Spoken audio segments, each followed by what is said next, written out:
If you're learning English and you want to see quick results and see real progress, these are the 5 biggest mistakes that you need to avoid. You will not improve your English if you keep making these mistakes.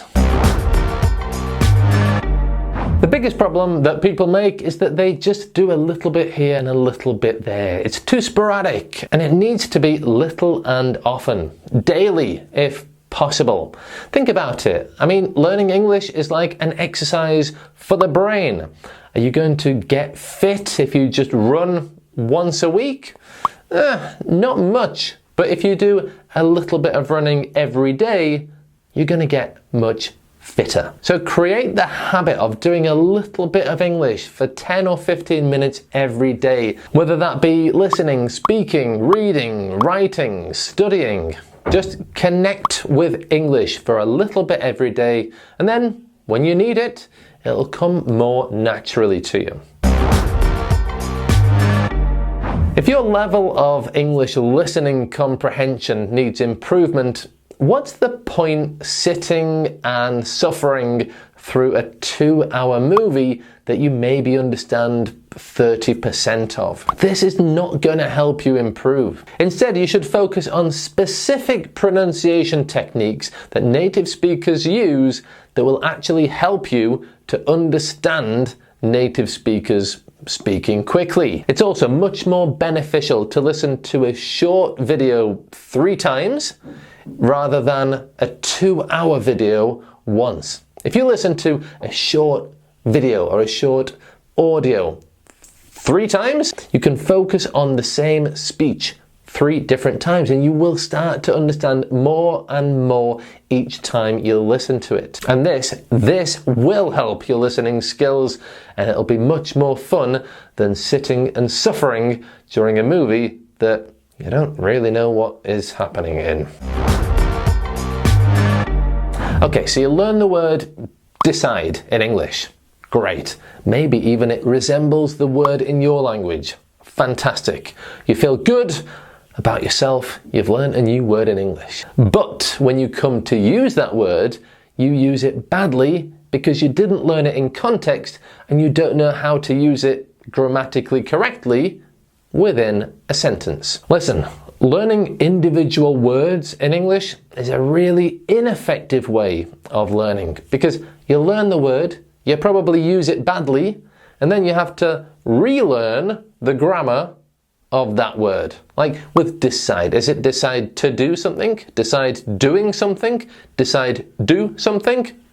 Who knows? You have to learn the new verbs and vocabulary in context so that it will be easier to use it correctly in the future. IPA, the International Phonetic Alphabet. If you're not learning this already, do it now. It's the key to knowing how every word in English is pronounced. And that means that when you learn a new word in English, you can easily look at the online dictionary, see the phonetic transcription, and know exactly how it's pronounced. And you see, spoken English is a group of sounds together, not a group of letters. If you want to write, then yeah, you need to learn the letters.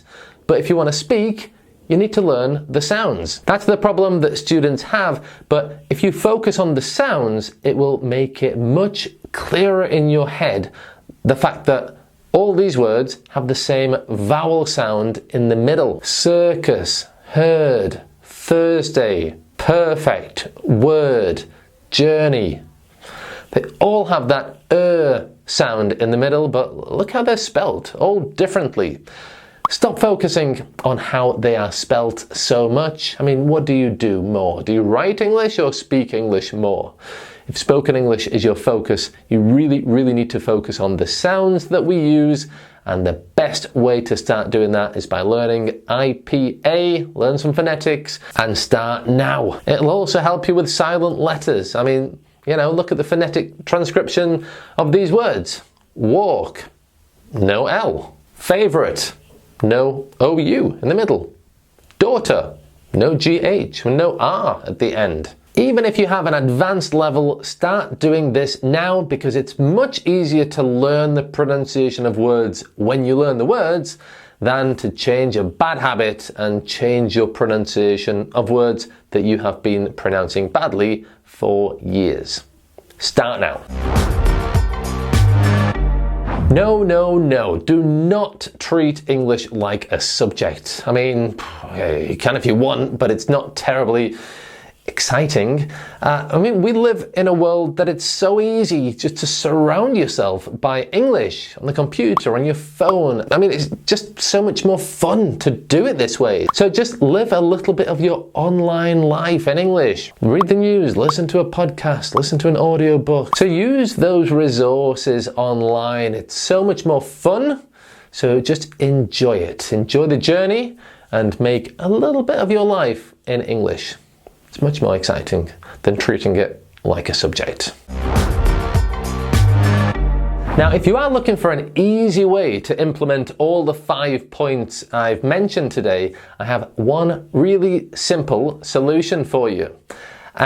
Honestly, I wasn't planning on mentioning this in the video, but when I was planning it, I thought, whoa, all these 5 points are exactly the type of things that I encourage and that my daily quick fix WhatsApp group gives my students. You're learning English too sporadically?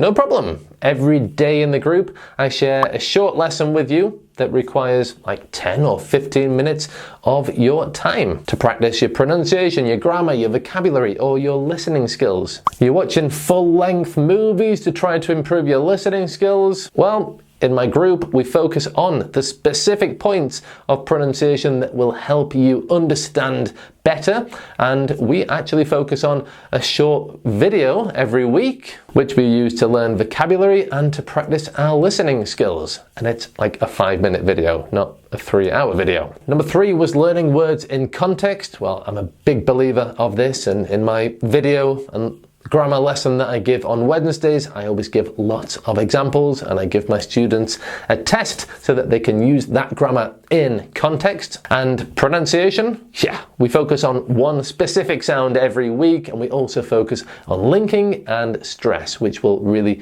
help you pronounce words correctly and be clearly understood. And number 5, treat it like a subject. No way. The group takes place in WhatsApp.